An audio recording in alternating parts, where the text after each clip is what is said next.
It's time to bust out the popcorn, sit back, relax, and enjoy the adventure of the longest short project I have ever done by far on Jairus Of All, Master of None, building real-life dragon glass weapons from Game of Thrones, which you can own. More details at the end of the video. I'm not trying to make exact replicas of what was in Game of Thrones, and I can't because there wasn't a dragon glass sword in Game of Thrones. So I made up my own templates. An axe head, spear tip, dagger, and a double-bladed axe. Because that's the stuff you guys asked for the most in the comments on the last video. I transferred those templates to the plastic with a silver Sharpie because the plastic is black and it would make no sense to use a black Sharpie. Now I'm gonna cut them out with my little bandsaw. Here goes nothing.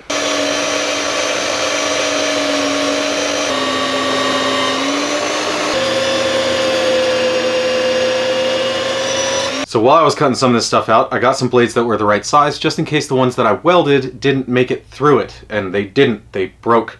And I got the good ones, and I put that on, and I started using it, the first one, and it was cutting, but it was not cutting very well. I started getting huge ripples again, and it sucked. The blade would fall off the wheels every now and then it started making this crazy noise. Basically, to make this thing cut this stuff, I have to put a pretty substantial amount of pressure on the plastic to have it cut.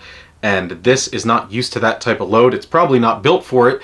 So I took everything apart and I greased all of the sleeve bearings that are in it. And I greased the gear reduction and I greased everything in the motor. And the one ball bearing that was in it was really crunchy. And I think that was what was going on.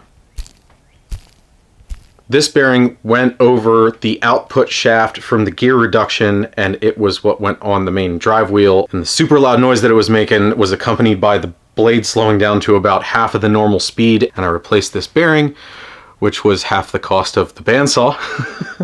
There's a hidden benefit to fixing your things. You learn all about different systems and that give you knowledge to be able to fix basically anything you put your hands on. I could have went and bought a new bandsaw, but it basically cost me 10 bucks to fix this thing and make it run like it's new. And now it cuts really great. And even though this stuff makes the blade dull really fast, it cuts better than it did before, and it cuts faster than it did before. So time for a very long cut at a very slow rate.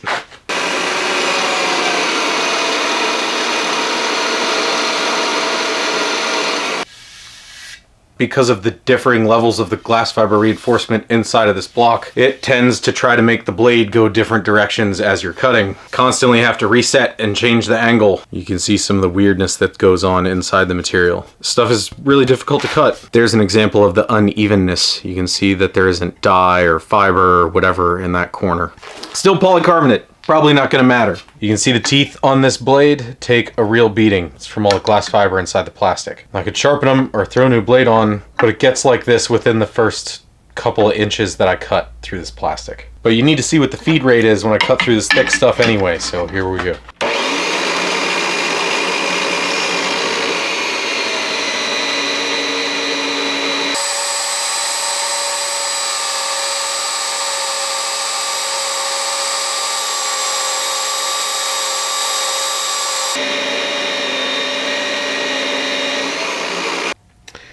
Not very fast. I ended up going through like 7 blades getting all this stuff cut out, and I knew it was time to change the blade when it started melting the plastic and creating an edge on it from melted plastic.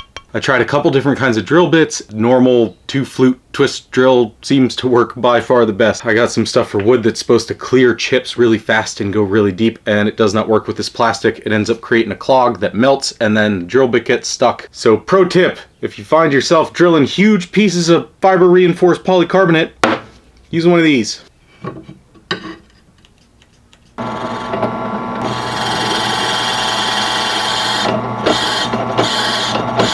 I also can't drill the whole way through this in one shot, so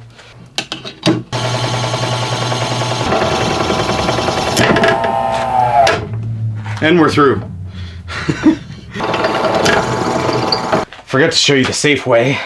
And move it up, then it interferes with these handles. Yeah, then you start drilling from there.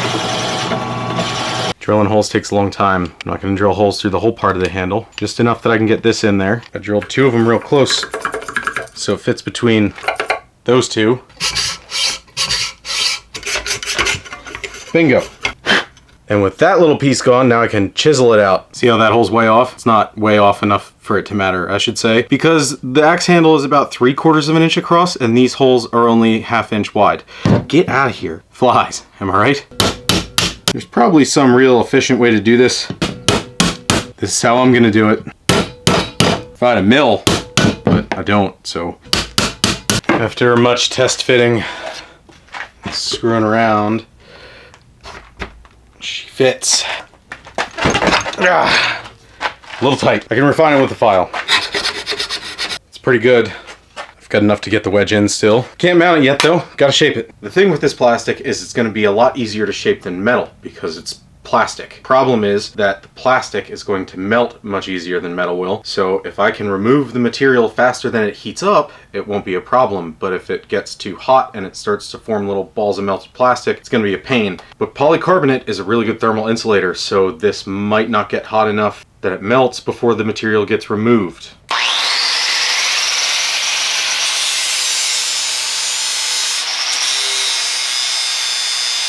I tried different techniques and clear coated it to see what would look the best. That section was with the flap disc on the angle grinder. This section was done with this sanding drum on the Dremel. The Dremel and this grinding stone. Dremel also, but with this little flap disc. And this part I used the belt sander. After looking at hundreds of pictures of flint-knapped obsidian on the internet, none of these look exactly like flint-knapped obsidian, but most of them look close in some way.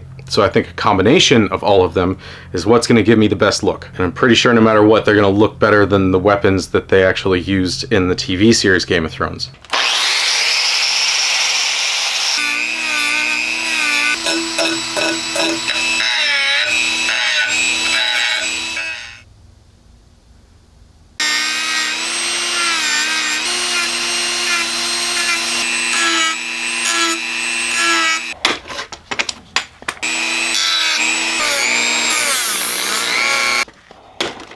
I'm really happy with the way this looks at this point, but it looks like it's made out of slate, not obsidian. So I'm gonna put some clear coat on it right now. There we go. Now that's a little glossier than it's gonna be because the paint is still wet. I think I'll do this next. Whoo, whoo, no, ah! If you're wondering if polycarbonate is sharp enough to cut you, when I dropped the dagger just now, it cut me. So yes, it is.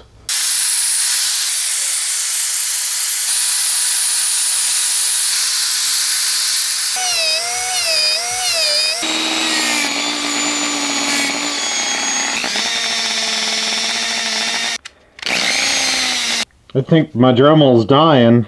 Ugh. The brushes are going out. We'll see how long this thing lasts.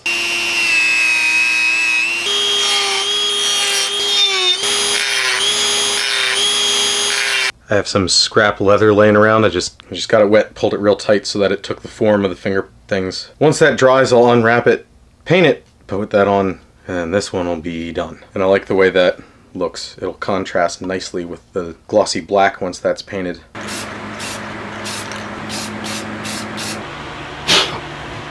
Go away. Go away.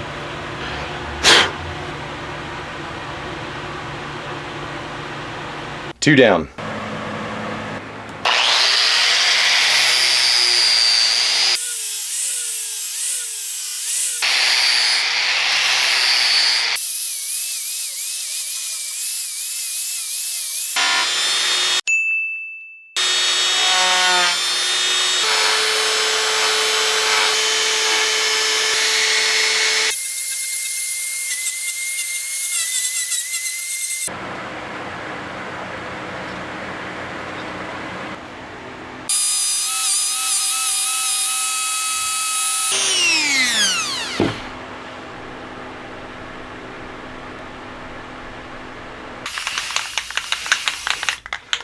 This piece needs to slide over the pommel and the handle and it'll sit right there. I made sure that this part is bigger than those parts.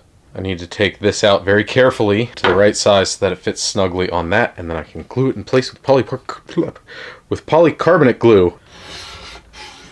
Luckily, polycarbonate files very nice. It's real strong, but it's softer than metal, so this isn't that bad. Almost there. Getting these dug out.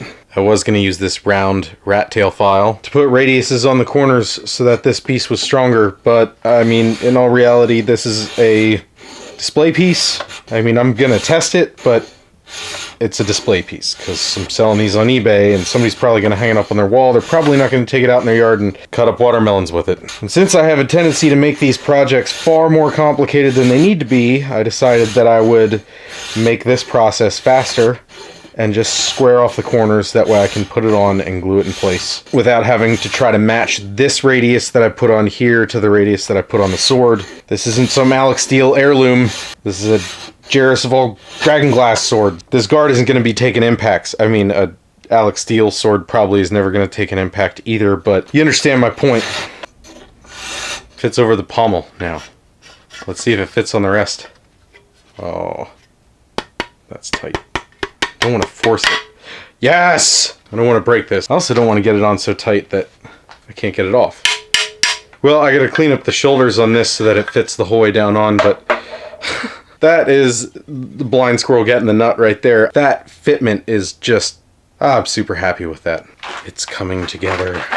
And this is the only glue that I can find that says it's for polycarbonate. It's by a company called Grip. I'll have a link to it in the description in case you need to glue polycarbonate.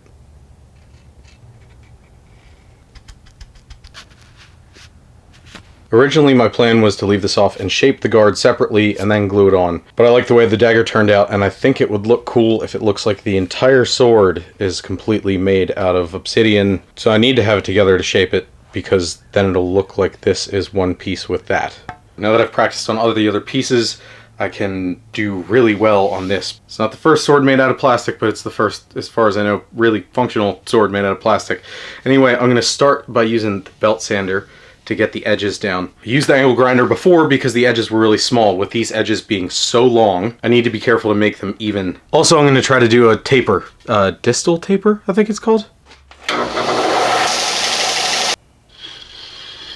The belt sander was clogging up and it was not taking material away, even close to fast enough, so I'm going to use the flap disc to rough them out. Got my guidelines marked on there. Now I just need to be very careful not to screw this up.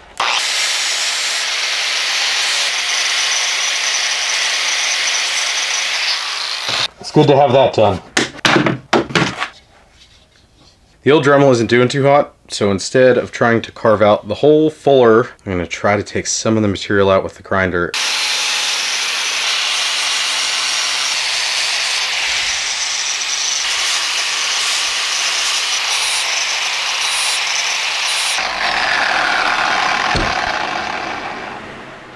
And then I left for Canada to hang out with the Hacksmith, but now I'm back. So it's time to get to work.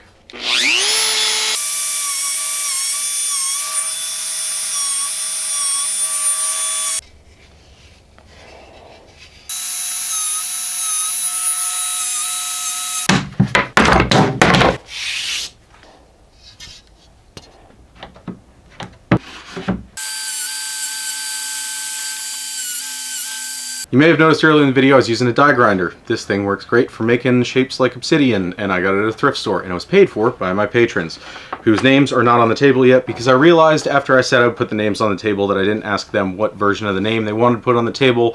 Instead of just putting their first last name on and doxing them, I figured I'd ask. I'm still waiting for a couple names to come in. They'll be on there for the next video. But now it's time to use this. These carbide burrs are very expensive. I've already gone through one to do the axes. Hopefully this one will last the entirety of the sword. Big thanks to my Patreon people for allowing me to afford these super expensive carbide tips to be able to do this. Now back to the build. Oh, and link in the description if you want to join my Patreon and get your name put on the table.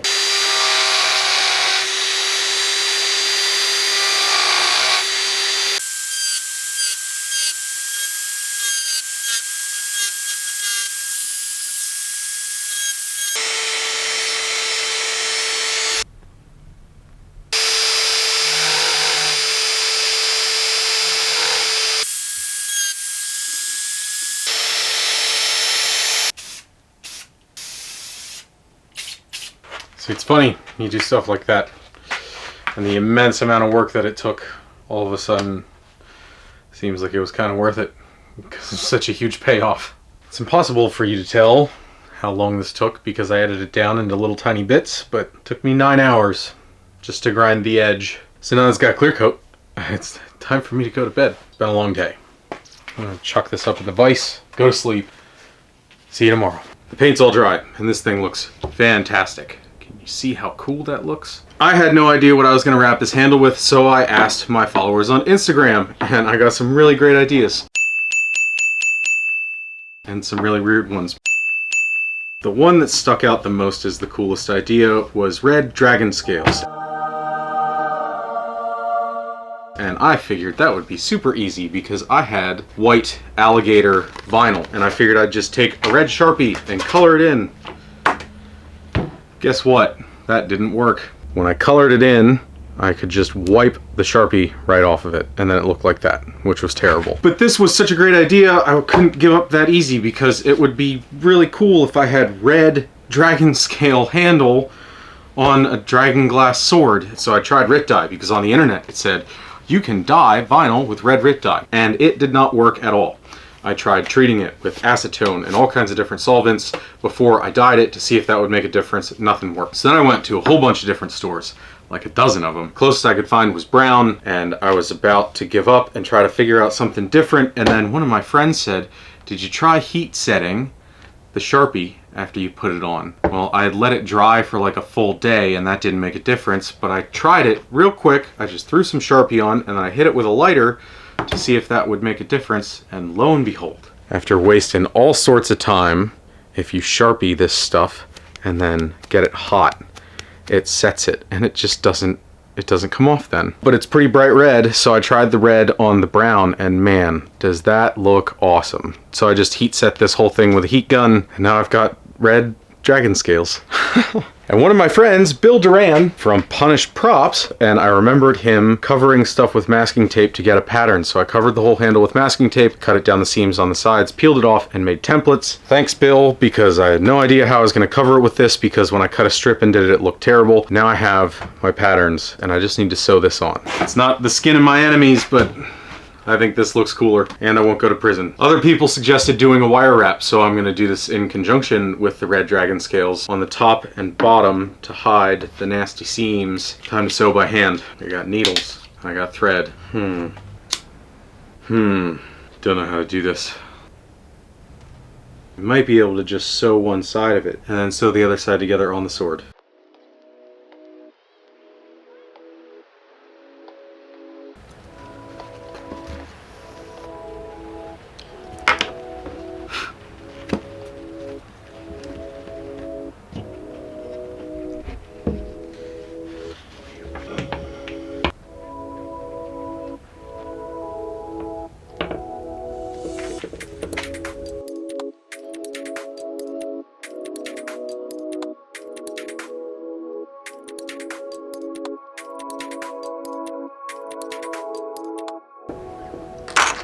Well, it definitely isn't perfect, but it's done.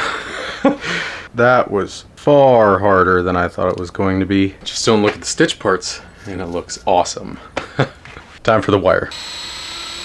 I need a hole to mount the wire in. The old Harbor Freight super glue. I can't spray kicker on it because it'll mess up the handle, but I can put kicker on this stick.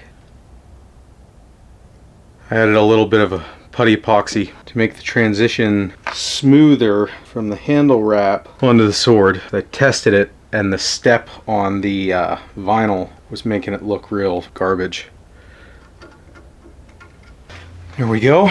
Just like that. I'm gonna drill another hole while I hold this and glue that in place. Real easy, right?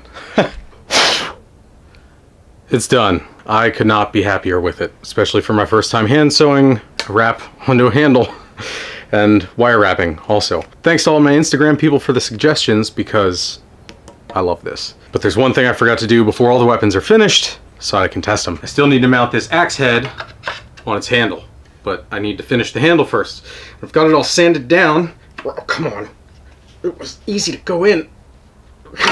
Jake Makes just made a scythe on his channel, and he burned the handle and then he took steel wool to polish it down, and it looked really awesome. So I'm going to do that with this, but then I'm going to protect it with tung oil after. Time to burn the handle.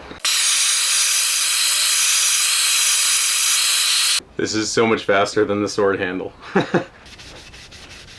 Wow, that feels really good. Man, that feels so nice. Oh, All right, a little bit of tung oil. I'm hoping this will make it look really cool. Ooh, yeah. Can't just do one layer of tung oil, you gotta do multiple layers to get it to look like that permanently. Tung oil is not necessarily just oil, it dries and it's almost like a varnish, but it seals the wood better than varnish does. Don't worry, tung oil will not make this slick in your hands. Not that it matters anyway, you shouldn't be trying to chop wood with a plastic axe. I'm gonna mount this axe head same way I did the all-weld Viking axe.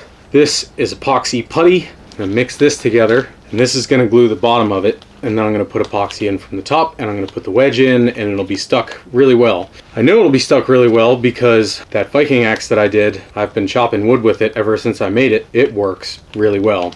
And that head hasn't gotten loose or come off or even budged. I know that this works. I don't know if this is the right way or not. That's how I'm gonna do it. This acts kind of like a cap for the bottom, because when I put epoxy down in from the top to fill up all the gaps, it could just leak down out onto the handle. But with this at the bottom, bonding the axe head to the handle keeps the leaking from happening. And this has a working time of 1 hour. So I got plenty of time to get it all into the places that I want it to be in and scrape off any extra before I start doing the rest of the epoxy work.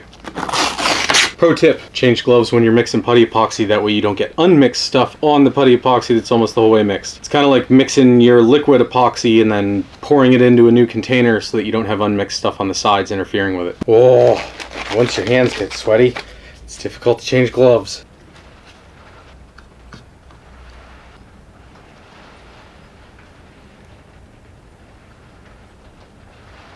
Plenty of epoxy. Scrape out all the excess. I do want it to look like it's just a giant piece of obsidian stuck to an axe handle, so don't want any epoxy showing. I don't even think I need to put any more epoxy in there. Perfect seal whole way through. This mixing pad, one of the best purchases I've ever made. Time for the wedge. The wedge they gave me is a little wider than the handle. I'll have to split that down. Much better. A little bit of wood glue. The tensile strength of the epoxy that's in there is probably enough that even without a wedge, this head wouldn't ever come off. I mean, the wedge does make it mechanically next to impossible for it to come off, but this is massive overkill. I'm just trying not to tighten it so much that it's trying to break the plastic. I think I'm just about where I want to be. A little bit of epoxy came out, but like I said, the working time on this stuff's an hour, so that just comes right off. I'm going to clean this up and then I'll trim that down once this is set up and the glue is dry, which will be about the same time. I have bad news. The pressure from the wedge cracked the axe head right there. There's a little crack in the plastic. Gotta trim it up first though. See the crack?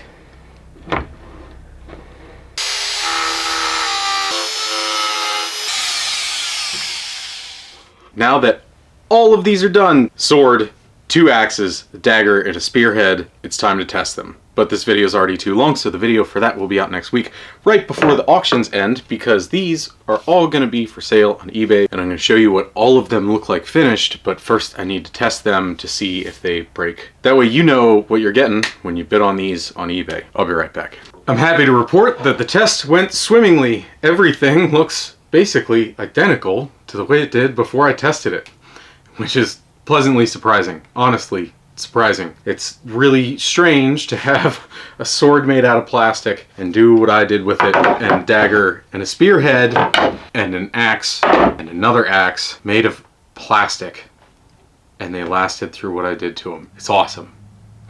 If you want to own one of these things, links in the description to either my eBay thing or the eBay auctions for each one. Oh yeah, and I thought about cleaning off all of the stuff from doing the test with these, but I figured it'd be more authentic if I left the little bits of wood and the scratches on, so they're gonna come slightly messed up because I think that's cooler. Then there's a story behind it. I'm not trying to make a fortune off these things. I just hope some of you get a chance to get a project that I made that you think is cool. This is the only one that's going to have a high starting bid because I'd rather keep this than get rid of it for less than like $100. So this thing is so awesome. I'm super proud of this. But you also get a chance to get the spearhead, which was kind of just a practice piece, and it obviously doesn't have a handle on it yet, but this thing is really cool looking. Also, it looks just like obsidian, just like all the other pieces. The dagger with the white leather wrapped handle, real leather, not fake like the gator skin on this. bearded axe. I love the way this looks, even though it has a little crack in it. It does have a crack in it. Double bladed axe, which I didn't film because it would have been totally redundant because it was the exact same process as that. But not only am I gonna have these up for sale, if you wanna have a part of this project, I'll also have this axe head blank that I didn't finish because this project already took way too long. A sword blank, one of the pieces that's slightly curved that I have left over, and this leftover giant chunk of thick plastic that you could make an axe head or whatever you want to out of it. This is all glass fiber reinforced polycarbonate that was very expensive. I'd love to see what you can make out of these parts, and if you do buy one of these and you do make something out of it, I will definitely give you a shout out in one of my videos showing the pictures that you send me of the thing that you made. I think that would be super awesome. And just for fun, here's a Ziploc bag full of scrap, little bits that got cut off while I was making all these. So I have a cup full of the drill shavings from when I drilled out the axe heads. I'll sign this and I'll be doing special things to these and putting certificates off and authenticity with them. The whole intention of this, the auction's going to be short. That way, the people that have notifications turned on for these videos, you guys will get dibs on these things. The auction's only going to be a week because it's going to end right after the test video comes out. I want you guys to have a crack at owning something that I made. Hopefully this video doesn't go viral. I don't think it will because it's stupid long. And then also, one more thing that I have for sale. James, the Hacksmith, had his Genji sword and it's broken, it's cracked. Or maybe it's not cracked. I don't know. Point is, he was going to throw this away. I'm going to set up an auction for this one too. As far as I know, the Hacksmith hasn't sold any of his projects, so this is your opportunity to own an actual Hacksmith original. Even if it's busted. It's still pretty cool. Should have had him sign it, but didn't think about it while I was there. I'll give that one a Jairus Of All certificate of authenticity for the Hacksmith. Links in the description to all of those things. I really hope you enjoyed this build video, coming along for the ride, getting to experience this project that was by far the longest project that was supposed to take the shortest amount of time that I have ever done. Thanks for watching. I'll see you next time. I don't really want to do this, but if I don't, I won't ever know how functional it is.